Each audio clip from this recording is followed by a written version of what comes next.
اللہ تعالیٰ نے ہمیں کامیابی کے لیے اپنا دین عطا فرمایا ہے، اور اللہ رب العزت یہ چاہتے ہیں کہ بندہ ٹوٹل میرا بنے، یہ نہیں آدھا تیتا آدھا تیتر آدھا بٹیر، نہ خدا ہی ملا نہ وصال صنم، نہ ادھر کے رہے نہ ادھر کے رہے۔ جس طرح کہ آج کل آپ سن رہے ہیں ہمارے سیاسی حضرات بھی دین کے معاملے میں بیانات دے رہے ہیں۔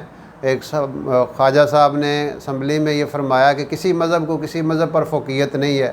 اب سوچنے والی بات یہ ہے کہ اگر یہی مسئلہ ہے تو پھر لڑائی کس بات کی تھی؟ پھر اللہ تعالیٰ نے رسول پاک علیہ الصلوۃ والسلام کو کیوں بھیجا؟ پھر اللہ نے قرآن میں کیوں فرمایا ان الدین عند اللہ الاسلام، اللہ کے نزدیک صرف اسلام ہی دین ہے؟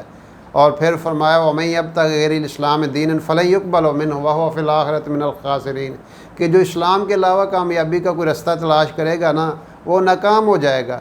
پھر ہمیں اللہ تعالیٰ بار بار کیوں کہہ رہا ہے تمہیں یہود و نصارہ کو اپنا دوست نہ بناؤ، وہ تمہارے دشمن ہیں؟ اور یا ایھا الذین آمنوا لا تتولوا قوما غضب اللہ علیہم، ان لوگوں کو اپنا دوست نہ بناؤ جن پہ اللہ تعالیٰ کا غضب ہو چکا ہے۔